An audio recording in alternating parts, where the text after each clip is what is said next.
মেঘলা মেঘলা দিনে সহজ পদ্ধতিতে বা সাধারণ পদ্ধতিতে মাংসের লাল লাল ঝোল। নমস্কার, ভিলেজ কুকিং বাংলাদেশ ইউটিউব চ্যানেলে আপনাদের সবাইকে স্বাগতম। এই শীতের মধ্যে কিন্তু আজ কয়দিন ধরে বড্ড মেঘলা মেঘলা, শুনেছি অনেক জায়গায় নাকি বৃষ্টিও হয়েছে। ফিলটা একটু অন্যরকম। এই মেঘলা মেঘলা দিনে একটু লাল লাল ঝোল, মাংসের ঝোল খেতে খুব ইচ্ছে করতেছিল। তো যে বলা সেই কাজ, আমার সব আবদার তো আমার মায়ের কাছে চলে গেলাম। মায়ের কাছে আর মা বলল আজকে খুবই একটা সাধারণ পদ্ধতিতে মা মাংসের রেসিপিটা দেখাবে আপনাদের। প্রথমে তেলের মধ্যে তেল গরম হওয়ার পরে পেঁয়াজ কুচি আর গোটা রসুন দিয়ে দিয়েছি।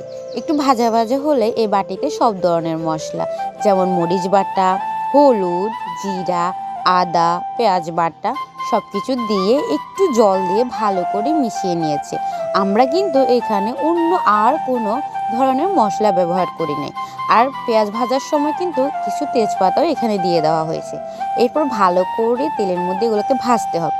যখনই দেখবেন এভাবে মশলা থেকে তেল ছেড়ে দিয়েছে, তখন কেটে বেছে পরিষ্কার করে রাখা মাংসের পিসগুলো এখানে দিয়ে দেবেন।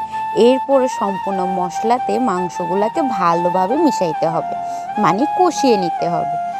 আমরা নোয়াখালী ভাষায় বলি সাতলিয়ে নিতে হবে।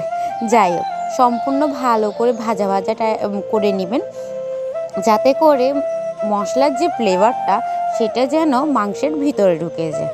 এটা খুবই সাধারণ পদ্ধতি। এটা যে কোনো সময় যে কোনো টাইমে আপনি খুব তাড়াতাড়িভাবে এই মাংসটা রান্না করে নিতে পারেন। এই পদ্ধতিটা খুবই সহজ, আপনার আলাদা কোনো মশলার প্রয়োজনও হবে না। নিত্য নতুন যে ঘরে যে মশলাগুলো থাকে ওইগুলো দিয়ে কিন্তু এই মাংসটা রান্না করা যাবে। যাই হোক, আগে থেকে ভাজি করে রাখা আলুগুলো কিন্তু একটু পরে কষিয়ে আসার পরে মা আলুগুলো দিয়ে দিয়েছে। এই যে দেখুন, আমাদের মাংসটা কিন্তু ভালোভাবে কষিয়ে নেওয়া হয়েছে। আর এখানে মা দেখাচ্ছে। আর কষা মাংস খেতে কিন্তু আমার খুব ভালো লাগে, ওই জন্য প্রত্যেকবার মাংস রান্নার সময় কষা মাংস আমার জন্য উঠিয়ে রাখা। যাই হোক, এরপরে জল দিয়ে কিছুক্ষণ নেড়ে চেড়ে নেবে।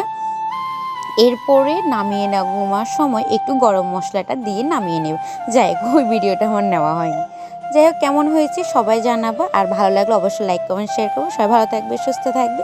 রাধে রাধে।